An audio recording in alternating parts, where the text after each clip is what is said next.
Hey there, welcome home to our workspace for the morning. I love it. Adorable little 50s diner. It's an entire basement, entirely done as a diner. It's so cute. And this is listed by your company. It is. This is a one-stop realty and auction listing, and it is co-listed by David Hunter and Bob Tucker. I don't think it'll still be on the market by the time you're watching this video. It's February 12th, 2025, and we're in Goodlettsville, Tennessee on Allen Road, and it's just the cutest place ever. An amazing place, for sure. We're thankful to the owner for allowing us to come in here and do this and share this. Absolutely. So wanted to get together today and talk about a few things, because you know, Jamie, how sometimes people ask me real estate questions and they'll ask you mortgage questions. So this one I got a couple of days, and I think a lot of people think this. I know you've told me in the past you did. I said, well, yeah, I mean, your loan looks good. You should call your agent and get set up on automatic searches. And they were like, well, doesn't that cost? It doesn't, does it? No. And I thought that I did think the same thing. You're right. So before I became a homeowner, I was hesitant to start the process because I thought I had to have money saved up front to be able to pay a realtor to start the search. It's not entirely true. So we do get paid. It's just a matter of how we get paid. So we're not getting paid a la carte. We're not doing like a la carte services where you have to pay to, an hourly thing, or when I email you, or, like maybe attorney's fees or something like that, where you talk to somebody and cha-ching, right? The way it does work is that we get paid the agreed upon commission check at closing. And that can look all different kind of ways. It could be that the seller pays the commission check if that's negotiated. It could be that the buyer ends up paying it if that's negotiated, or it could be a mix of the two.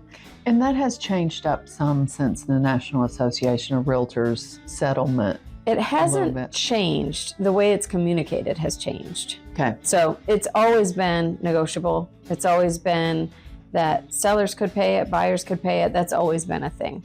The thing that has changed is just the way it's communicated. The transparency. Right. But the bottom line is, yes, I do get paid for what I do, but it's not something where you're writing a check along the way. It may not have to come out of your pocket anyway if you're able to negotiate for the seller to pay the buyer's agent. And we do all kind of services up front as far as, really getting to know the client and what they're looking for so that we can set up a search.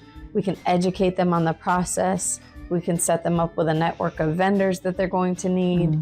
We'll tour homes with them. We'll help them understand the market conditions so that they can write an appropriate offer. We'll help them negotiate, all those kind of things.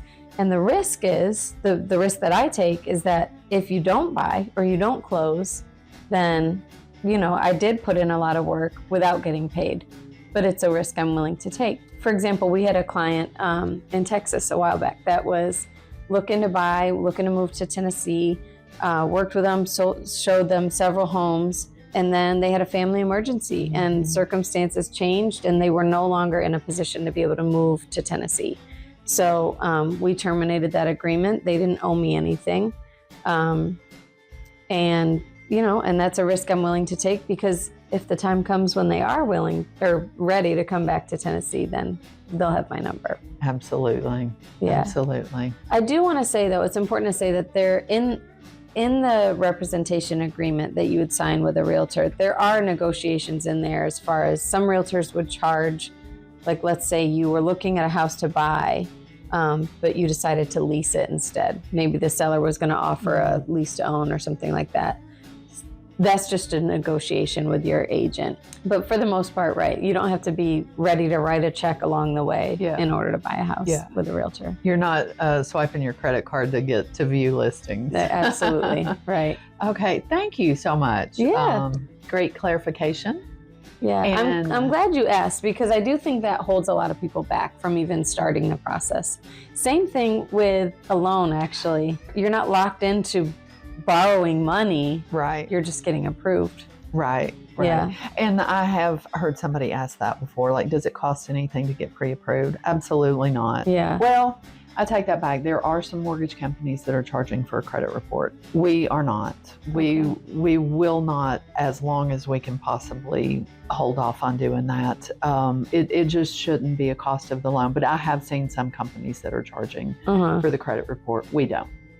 And with that said, I mean, I should say too, there may be agents out there that do charge a la carte services along the way. I haven't met any that do. I haven't seen any in our area. I've seen Instagram Reels making spoofs of doing it. Yeah. But no, I haven't either. Thank you for spending a few minutes with us from this fabulous 50s diner. Yes. I'm Stephanie. I'm Jamie. If you found this video helpful, if you would like it, share it with a friend that could use this information, and subscribe to our page. We would so appreciate you, and we will be committed to providing you with helpful content. And we would love to say, welcome home.